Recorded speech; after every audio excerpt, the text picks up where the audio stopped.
I'm John Moscow. This is Ethical Schools.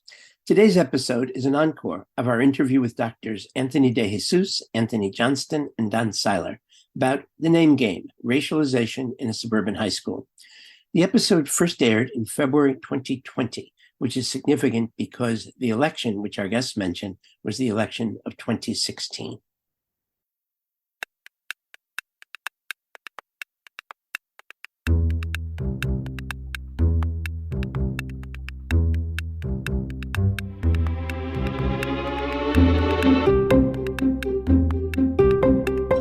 I'm Amy Halpern-Laff. And I'm John Moscow. Welcome to Ethical Schools. Our guests today are three faculty members of the University of St. Joseph in Hartford, Connecticut, who were called upon to intervene at a suburban high school when fights broke out between white and black students. Dr. Anthony De Jesus is an associate professor in the Department of Social Work. Dr. Anthony Johnston and Dr. Don Siler are assistant professors in the Department of Education. Welcome, Tony, and Don. Thank you.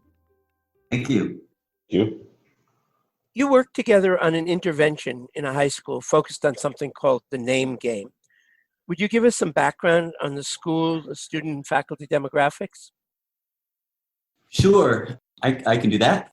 So the school itself is located in a predominantly white working class community, a pretty blue collar atmosphere, and this population of the town is roughly 70% white, whereas the school is increasingly more students of color as there is a changing demographics to the neighborhood and to the town as a result of immigration, as well as having students who are bused into the school from a local urban city. And so the school itself is roughly about 60% white, 40% students of color. So it's a more diverse school than it is surrounding area. Does anyone else want to comment on that? So we began working with the school, really with the district, around a professional development initiative, and were invited by a colleague who had worked with the district prior. And so when we came, we were working with the leadership of the district, all the administrators and the senior leadership of the district around developing professional development in regards to culturally responsive education and equity. And so we had done some training and had some planning meetings with the leadership team, and had Tony Johnston and I had delivered a professional development day for all of the faculty of the district around these themes. Shortly thereafter is when there were some incidents really parallel to the election. So as that occurred, there was an increase in white students making provocative statements to students of color that led to this name game incident. Tony, what was the name game and what was the context? So the context was that this was about 2 weeks after Charlottesville. And so what happened was, at this point, school had been in session for about a month, and there was a lot of some tension and anxiety around the campus, around the school. And there was a group of students, a group of white students, who decided that they would antagonize black students in the school, not by going up to them themselves and doing things, but encouraging other white students who were perhaps susceptible to peer pressure to go up to black students in the school and to use the N-word and see what would happen. And that was about as far through as they thought about it. And so there were some question marks about how many students were involved, but after our involvement and our research, it seemed like it was quite a lot of students. But there was a group of white students who initially began the events and sort of used their social media resources and phones to encourage other students to behave in this manner.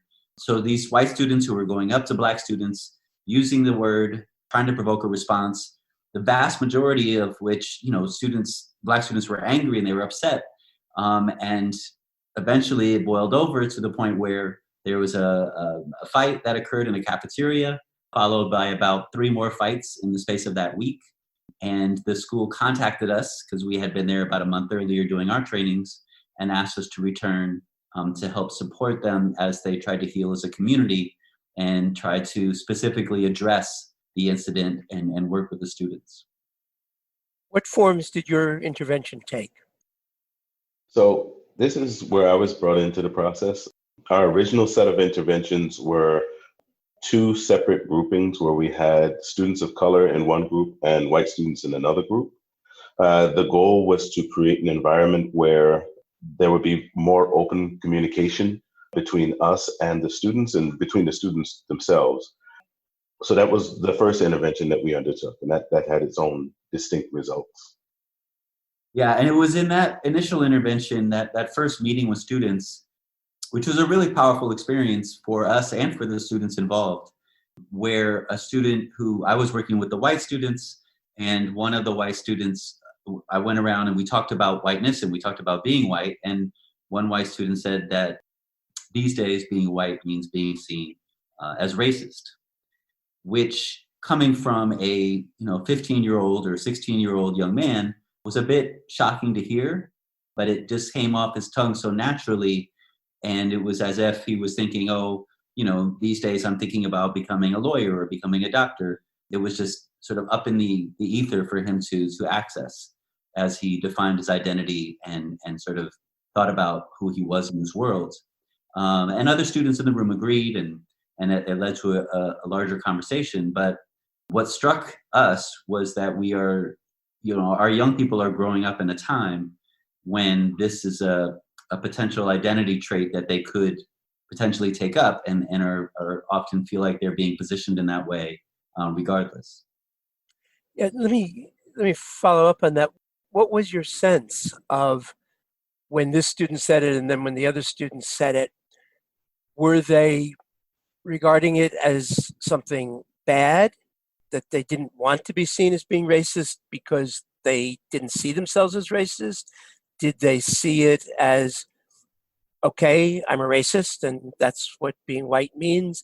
I mean, could you get a sense from, and I assume that perhaps their reactions weren't necessarily all the same, but what did it seem to you that they were meaning when they said that?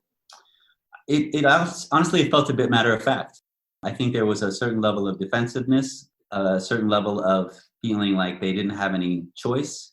I think part of it, obviously, we're dealing with the context in which these events occurred.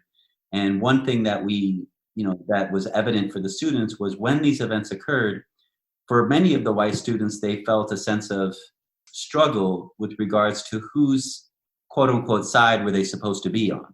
Because in some cases, these were athletes, and these were, a lot of the black kids and the white kids were friends on the sports teams and things like that. And some of the white students felt like, well, am I supposed to be on the side of my friend who's on the team with me, or am I supposed to, because I'm white, am I supposed to be on this side over here? And so there was a sense of conflicted alliances, and students feeling very confused. And I think it was a reflection of just how confusing it is to grow up at this time that we're living in, especially like the last 10 to 15 years, coming of age in this particular context, which for white students is not something that I think previous generations have had to examine and think about, obviously, in the way that other groups of students and students of color have always done. But I think for many white students, they're thinking about it in ways that I know I didn't have to when I was that age.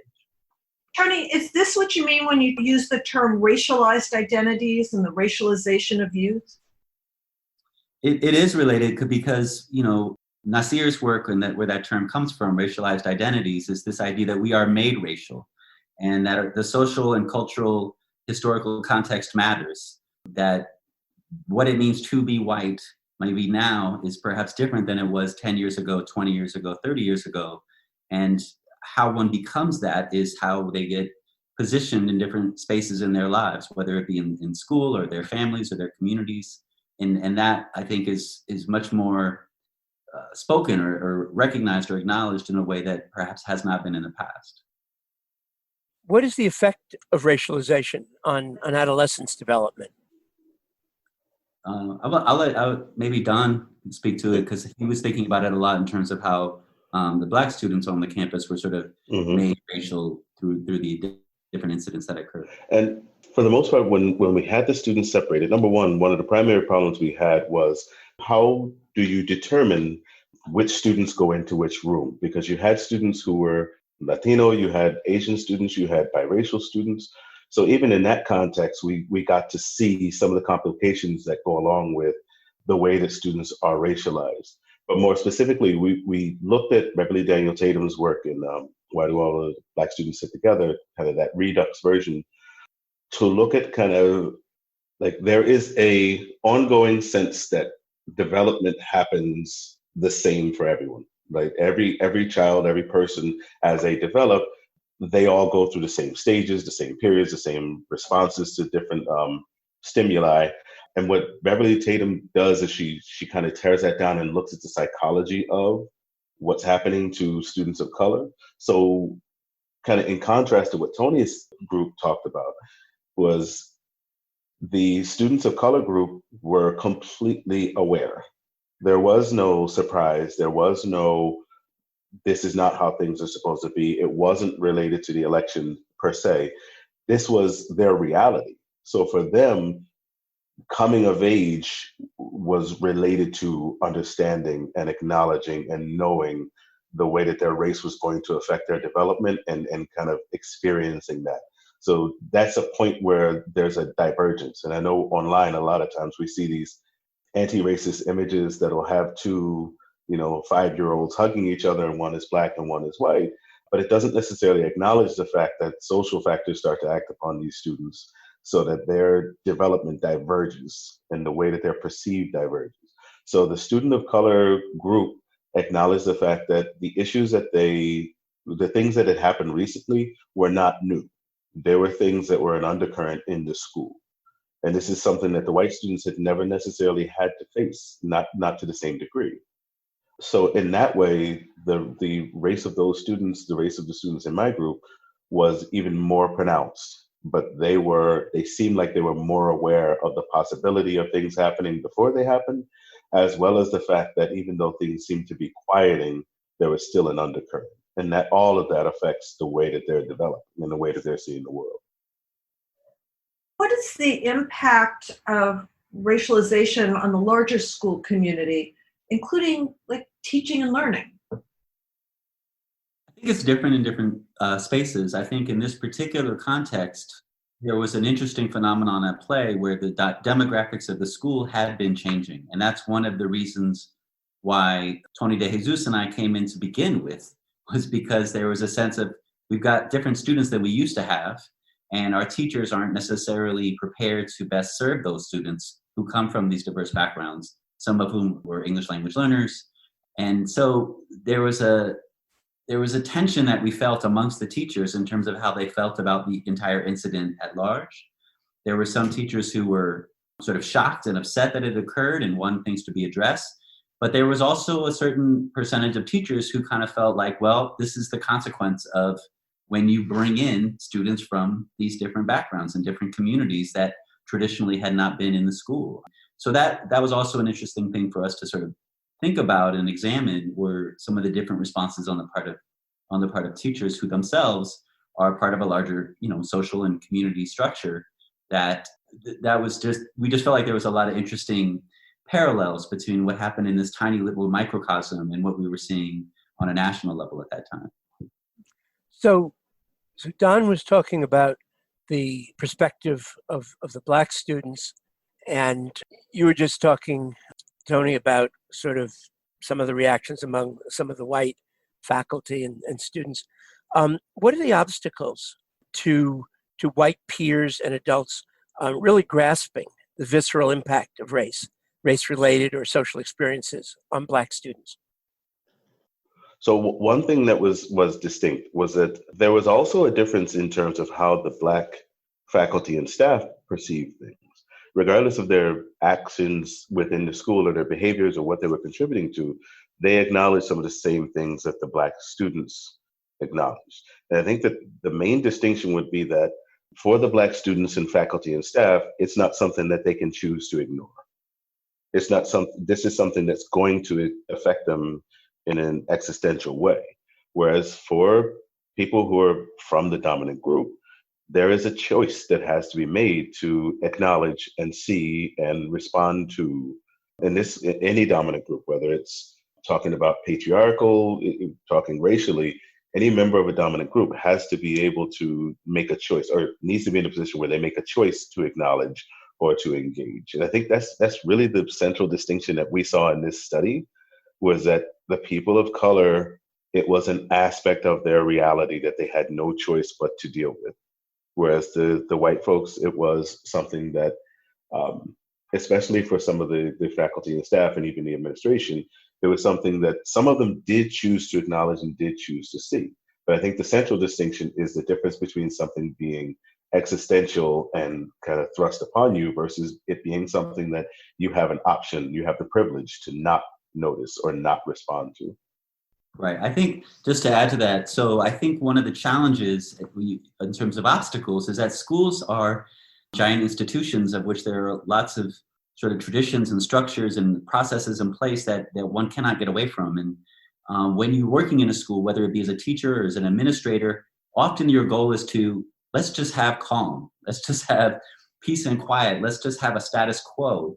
And regardless of whether or not that particular status quo serves all students, at a certain level, there's a desire to just have this level of calmness to just get through the year, right? And so one of the things I think that gets in the way is from an obstacle standpoint, is that for the white administrators and teachers, for some of them, there was a sense of, let's just fix this and go back to the way things were, not noting the fact that that was how things were is what enabled the name game to occur to begin with, right? And so I think that's one of the big obstacles, is this desire to kind of get back to that status quo place. And I think, for a lot of the students, I think... I want to say that... Yeah, I'll stop there, sorry. Coming back to the observation Tony made about the student who made the comment that we used in the title of this article, that being white these days means to be racist. Tony was there when the student made that comment. I only read about it and discussed it with him, but I think that he conveyed this kind of sense of resignation and acceptance. And I think that also was, with the exception of some of the senior leaders in the district, that also characterized, I think, the response of the overwhelmingly white faculty at the school. And I think that also speaks to this status quo, in terms of when we want to keep things quiet and maintain a status quo, that silences and creates conditions that are untenable for students of color. And it was faculty and staff of color who also revealed that in our study. And to be fair, and it's something that Dr. DeJesus just mentioned, it was interesting to see that there were administrators who were not only willing to address and acknowledge and accept, but they were kind of at the forefront of the idea of doing some of the work that we've been doing with the school. And that's a clear-cut example of, if you're a member of the dominant group, you have to make a conscious decision. So while there were several people on the faculty, staff, and administration who were much more, they saw it as much more of a goal of getting things back to how they needed to be, getting things to be quiet, as Tony said. There were other people who made the choice that they had to do something drastic. They had to shake things up. And some of the work we've been doing with them since then has been what you would consider to be not necessarily radical, but definitely more progressive than you would expect in a district like this. One really striking observation in your report was that Black students and perhaps Black faculty members' frustration and anger was so pervasive that white community members devalued or even dismissed it. Could you talk about that a little? Well, there was so what we saw in the study itself especially as it pertained to members of the faculty and staff more specifically, was that they kind of, and this is where the portion of the paper that talks about the blame game, this is where they kind of said that the students brought it upon themselves. They created the situation on their own by their presence, by their behavior, by the way that they communicated with each other. So it was kind of a dismissal of the pain that was being caused by what happened in the school and blaming the students themselves. And we saw similar things directly after the physical altercations. The community really did come together to suggest, A, there are no racial issues there, and that B, the students who initiated the violence, who were the students who had been the victims of the verbal violence, that they were to blame. So we did notice that. We did see that there was a undercurrent of blaming the Black students for creating it. If they hadn't been there, then none of these things would have happened. So going back to, I think that it was Tony Johnston that you had said that some of the white students initially were kind of undecided and conflicted about, how they should be responding. There have obviously been situations in other schools where large numbers of white students have chosen to explicitly ally with Black students, Latinx students, students of color, and in sort of a very overtly anti-racist kind of way. I didn't get the sense that that happened per se here. Were there students who, I know you mentioned one white and one Black student, I think, on the football team, who chose to show a Denzel Washington film. Were there white students who sort of very explicitly made clear that they understood in a deeper sense what was going on? I think that there were white students who were very upset about what occurred and very much wanted to try to address the issue, to heal the community, to bring the school to a better place. I wouldn't necessarily describe it as coming at it from a stance of anti-racism or something to that degree, because I don't know that they were necessarily equipped and supported by the context that they were in to do that sort of work. There was not generally speaking, there was not a presence of teachers there that could sort of help guide them through that work. This is a very, again, a very sort of blue collar suburban area. It's not, a major city. It's not. So I don't think it was a place where there was the potential for that to occur to begin with. But the intent was certainly present for some of the white students, so the incident with regards to the Denzel. We brought students together after we met with them as individual groups. We brought students together to have a discussion across difference and to talk about moving forward and healing. And the students were really great, and they were really open and really sharing. And two of the players, or two of the individuals involved that were directly involved, also happened to be co-captains on the football team, and were very close friends. And they shared this Disney sort of version of this from Remember the Titans, where Denzel's bringing the team together and unifying the team together in this way that is nice and kind of safe, and I think in some ways, where similarly to the comment earlier, it was about how do we get back to this sort of status quo place. And I think for some of the white students that did get involved, that really wanted to see change happen, it was change for the sake of not necessarily creating a more inclusive place where there was more of a culturally responsive education happening, but really more of a place of let's just all kind of get along kind of atmosphere. Speaking of students' thoughts, and so much of this, and you talk about this in what you've written, obviously has to do with language and how language is used, who uses it, what context they use it in. And I'm thinking particularly of the issue around the N-word. And I'm curious what did the different students use when you were talking with them or when they were talking among themselves, both in terms of how the white students were talking and in terms of how the Black students and Latinx and Asian students were talking? How did they use the language? Well, in the group of Black students in that first intervention that we had, they were struggling to kind of make clear the argument that it is their word.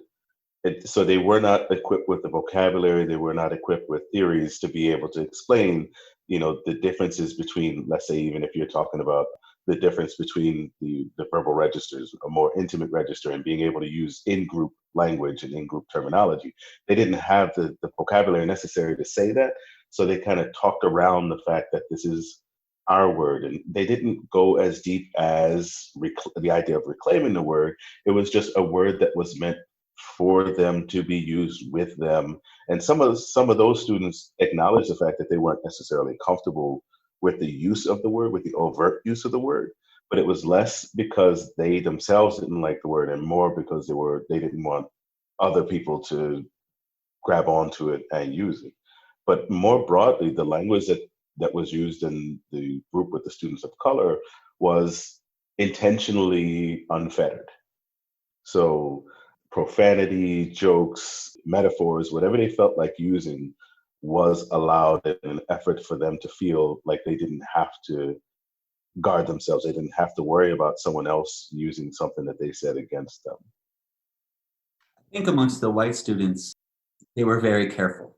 They were I think they were very self-conscious about their use of language when I met with them, in a way that, may have been more guarded. I do want to say, though, that there's been sort of an adoption of language, right now in the current context. And this was exhibited by some of the students, where what I see is them sort of picking up language that they're hearing and seeing in social media, using it and trying it on in different spaces. And that's part of what adolescence is about, right? Like sort of trying on different things and seeing what fits and seeing what reactions one gets. And in some ways, I felt like the entire incident to begin with, the name game incident to begin with, was an example of them using the language that they saw, and not just language, but also behavior of our president, when they chose to use, sort of hide behind their Twitter accounts and their phones to provoke others to carry out actions that they themselves might, want to see happen, and to antagonize in that way. And the other thing we saw in some of the students, or we saw through the interviews with teachers, we arrived there a while after the election. So one thing that we wanted to know was, how did the students respond when the election occurred? And one thing that the teachers shared was that there was a very different response between those students who were excited about the results and those who were upset by the results. And for some students who were excited by the results, these were mostly white students, there was a sense of celebration. But it wasn't like celebration because they were really aware of sort of conservative ideology, foreign policy, or economics, right? These are high school kids. It was a sense of like, our team won and your team lost. And that was the level of kind of analysis that was going on for them. And there was a sense of excitement and a sense of, and maybe part of this might have been a response to, 8 years under Obama, but there was a sense of like, now it's our turn, and sort of framing things in that kind of language and thinking of the world in those ways that are very divisive and problematic. And, I think they're not unfamiliar language that we hear every time we turn on the news. So students are not immune to these by being in schools. They're just as susceptible as everyone else. What is the obstacle that I see is that schools are no longer places where students are getting support as they navigate these different identity choices. So historically, you would think about an English classroom where you can read a book and talk about that book, and that students are sort of figuring out their own identities as they explore characters in a novel, or talking about events that happen in history in a social studies class as they sort of think about their own current conditions and current context. But we don't spend enough time in schools doing that anymore, because we have to jam so much content in and so much testing and other standardized things, that those aspects of schooling for the adolescent's age is not what it used to be. And it's one that I think students are losing out with that kind of support that they need as they develop their identity. And so instead, they're going on, social media, and they're going on their computer, and they're typing in the computer, what does it mean to be white?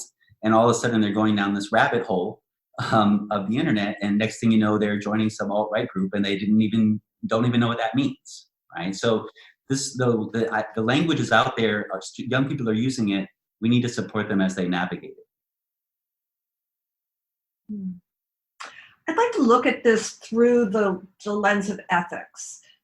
So John Dewey talks about determining what's ethical behavior by its effect on others. And by this standard, of course, the name game and other sorts of activities like it is clearly unethical.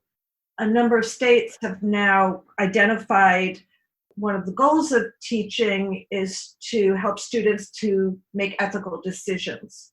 Do you see the language of ethics as helpful in addressing these sorts of situations? I mean, I see it as something that could potentially be applied. The problem comes in when, especially in terms of teacher preparation programs, there is a tendency to lean more towards neutral in terms of ethics. And the problem with that, especially if you look at it from a social dominance conversation, that that argument would be that there is no neutral, that you have to make some very specific determinations about what is best. So in that way, conversations around ethics become more important because then you have to talk about, all right, what is best for whom and who is defining what best is. So if we look at what's happening right now, especially between this study and what's happening in schools right now, then, the idea of ethics being in the schools is kind of anathema to what is happening in schools. As Dr. Johnston just said, if the focus is on standardization, and we know that standardization is not equal across groups, then that in itself is not an ethical position for us to take. But once again, what we've tried to do after this study and as a part of the ongoing more longitudinal component is look at the ethical part. What should the school be doing in order to not necessarily punish one group and uplift another group, but to make the school into a place where the students feel like they are their best interests are being considered. So in that way, we have taken kind of an ethical term in terms of the interventions and the professional developments that we've done since our initial study itself. Yeah, and I would just add, there's a real tension that teachers feel about what they can and cannot say or do right now. It used to be, as a teacher, you wouldn't necessarily reveal to your students, who you're going to vote for in an election, for example.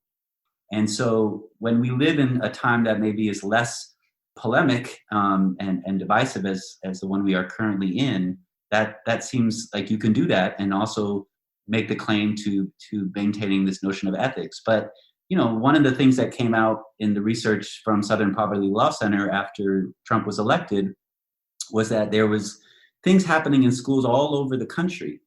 One example is kids going up to other kids who were Latino and saying, you're going to get deported tomorrow. And teachers feeling like they couldn't say anything because they were afraid that they might be infringing on that kid's family's political point of view, right? And so when a political point of view involves hate, involves harassment and bullying in these ways, when you try to then as a teacher step in and say, well, you're not allowed to bully, and then the kid can say, well, the president does it, why can't I? That it really puts teachers in a difficult spot about knowing what they can and cannot say. And there's a genuine sense of anxiety around how parents are going to respond if they are people who support some of these ideas. And what I've heard repeatedly from teachers is that administrators in schools were not equipped for how to respond for the climate that ensued after the election, and I did not get guidance about how to sort of help kids navigate these tricky conversations. And part of the reason that we included Bakhteen's work in this piece is just because of that, because regardless of your political perspective in terms of how, ethical politics can be or has been, a lot of I've heard the term said over and over again over the last couple of years, they're saying the quiet part out loud. And part of the reason that we use Bakhteen's work around Carnival and Carnivalesque. Could you just, for our listeners, could you just say a couple of words about Bakhteen for people who may not be familiar with him? So Bakhteen, in terms of being both a philosopher and a literary theorist, a critical literary theorist, the main 3 points that we took from his work in terms of his examinations of the ways that language is used in literature as well as interactions. So we played around with his ideas of heteroglossia, the dialogic nature of language, and the idea of carnival. But it all comes back to what is intended by the use of language. What is the power of language? How is it manipulated? How is it used to both reflect and affect individuals? So what we focused on mostly was heteroglossia, which is the multiple layers that all language has, and the fact that when you speak or a term is written or uttered, it is kind of filled and undergirded by all of the different ways that that word or utterance has been used and all of the different meanings that are associated with it. So in this case, we focus mostly on the use of the N-word and the fact that it has all of this history behind it, but that history is perceived differently by different groups and it's going to have different effects. But the whole Carnival argument looks at the idea of the breakdown of ethics, the breakdown of social norms, with more of a focus on, I think in the text we talk about the idea of the jester as king. Right. And so go ahead. Yeah, so this comes from, so Bakhtin was a Russian literary critic and philosopher and language theorist, writing around the same time as Dewey, actually. And his works have often been looked to as sort of helping us to understand language and how language works, how language shapes our culture, our society. And so the notion of carnival is this idea of when the jester becomes the king. And so everything gets turned on its head. And so there's things that you could say and get, elected in a way that you wouldn't have in what we might think of as a more sane, rational world. And so what gets unleashed in the carnival is a sense of like freedom to act on your most basic aspects of yourself. And so that is very much a reflection, I think, of the context in which this occurred. Again, we're talking a couple of weeks after Charlottesville, when these students made this decision to do this. And there was talk from our president about, there being good folks on all sides. So we found there's to be these interesting parallels and how Bakhtin's works help us to understand how this type of thing can come to pass. So you mentioned basically that obviously incidents like this, have been happening all over the country. And you'd mentioned in your articles that when you went back after 5 months, that even though there hadn't been any further incidents, that student and faculty attitudes didn't seem to have changed much. But Don, you also mentioned, I think, that you've been that the schools invited you to stay and to do some radical things that they might not have looked at a few years ago. So in a broad sense, and if you want to talk specifically what you're doing in that school, but just more generally, how can schools address racism and racist actions more effectively in the environment that we're in now? I'd like to respond to that and come back to Amy's question around ethics. I didn't participate in the first two activities of the intervention that Tony and Don led and have talked about. I participated in a final debrief session with students. And what I recall was that students, and that was with a diverse group of students, they weren't separated, but there had been another process, which I don't think we really talked about too much in terms of the personal experience panel, where students of color got to talk about their experiences to faculty, and faculty really were able to listen and to hear their experiences. Part of the structure of that constructivist activity is that the audience cannot respond or ask questions. They're there to listen.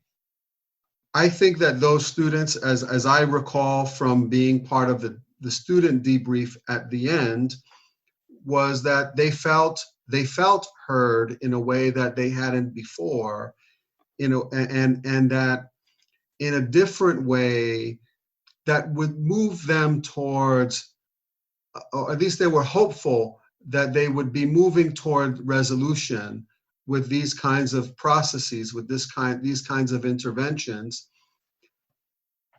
And I think that probably sufficiently quelled the heat that was generated from the initial conflicts in a way that we really weren't, at least that year, we were not invited to continue to build on those types of interventions. And so I guess in retrospect for me, that even as we have continued to work with the school and the district, the approach that we used to address these incidents was not something that was sustainable that year, but certainly worked to restore the calm or the quiet to the day-to-day life of the school. And I think students valued that and responded to that and requested more, but there wasn't the opportunity for that to continue at least that year. And I think we felt some of that tension even as we approached the school around conducting the study. So I guess in this regard, the argument that I'm making is there's a need for spaces where students with the support of thoughtful, skilled adults can process these tensions and these issues in ways that are productive and enable them to overcome the racialization that is kind of imposed because I think that at the end of the day, the lesson for white students in this regard is that as long as I can become comfortable at being patient and not escalating conflict when I might be invited to look at my privilege and my behavior regarding my privilege, I'll be okay. The heat will reside and the status quo will return. And I think that is, in one way, that's certainly what happened that year.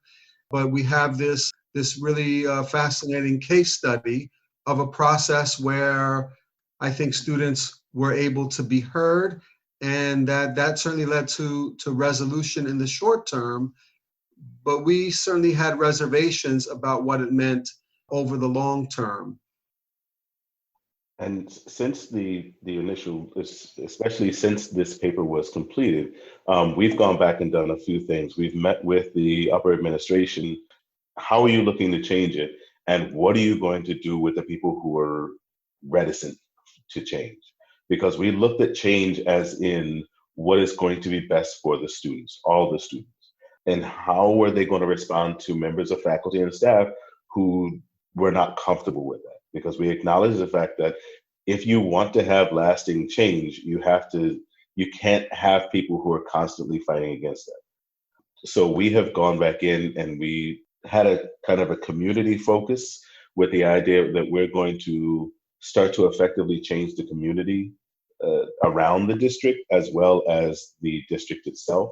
So what we started with was a professional development that we did last year.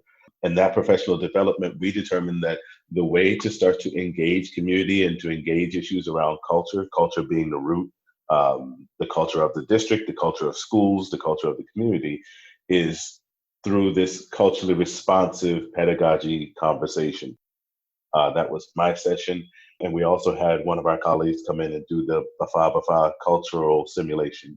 So we're looking at ways to build capacities within the school district, ways that we can actually have the teachers, the faculty, the staff become agents of the change that we're hoping to embrace.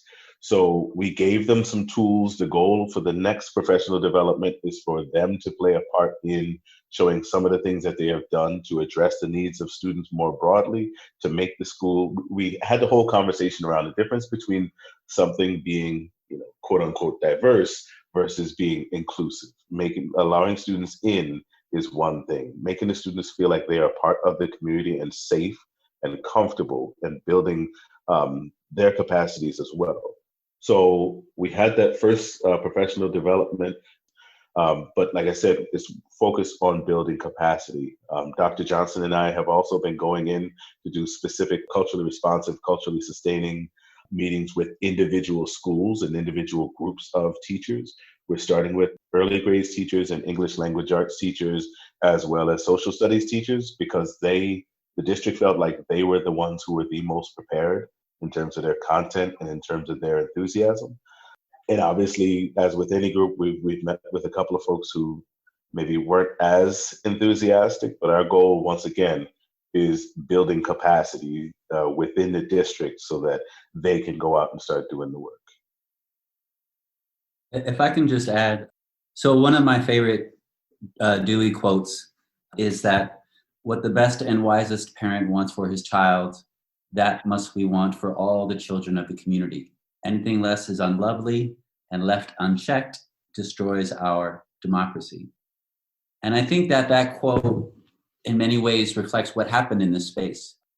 So when we talk about what needs to be done, we need leadership on the part of schools. We need to recognize that this work is ongoing. It's not a one-time fix. And we need to want for all children, regardless of what neighborhood they come from, what language they speak, what particular learning needs they might have, that we want for them just as much as we would want for our own child in a school. And I hope that, this notion of Dewey's is something that schools can adopt and take up again, but because I feel like we've created such a competitive school space where students are literally coming to school thinking they've got to dominate the kids sitting next to them, as opposed to this idea of schooling as a place to be a practice laboratory for democracy, which is what, of course, Dewey hoped it would be. So that is the direction that we need to go in if we're going to hope to, address these issues and keep these types of incidents from happening in the future. That Dewey quote, which is one of my favorites as well, also leads to my final question, which is parents. You've mentioned follow-up with faculty, with students, but what about the parents? So I think there needs to be a dialogue with parents. I think that, one of the things that really is powerful is bringing people together in a space to have dialogue across difference and to really try to find some common ground and think about, at the end of the day, what do we want for our students? What do we want for our kids? And I actually think that we have models for that in schools as they currently exist. As a parent myself, I really love going to my son's sporting events. And I feel this sense of solidarity and community that is there in those spaces, even though they're these competitive, sports events. And there is a sense of we're all rooting for this school to be successful. And I wonder, what would it look like to bring that same sort of approach and mentality to conversations like these, and to getting parents and teachers and administrators and students to come together in dialogue. And with the end of the day goal being that all students leave schools feeling like they have been in a place that sees them as included, as valued, as recognized. Students often want to talk about school being done to them as opposed to being done for them. So I do think that there is a way to leverage that sense of school spirit that exists and use that as a resource to have these dialogues and bring in family. Thank you so much, Dr. Tony DeJesus, Dr. Anthony Johnston, and Dr. Don Siler of the University of St. Joseph. And thank you, listeners. Check out our new video series, What Would You Do? A collaboration with Dr. Mira Levinson of the Harvard Graduate School of Education and edEthics. Go to our website, ethicalschools.org, and click video. If you found this podcast worthwhile, please share it with a friend or 5, subscribe wherever you get your podcasts, and give us a rating or review. This helps others to find the show. Check out our website for more episodes and articles and to subscribe to our monthly emails. We post annotated transcripts of our interviews to make them easy to use in workshops and classes. Contact us at hosts@ethicalschools.org. We're on Facebook, Instagram, and Twitter at Ethical Schools. Our editor and social media manager is Amanda Denchi. Until next week.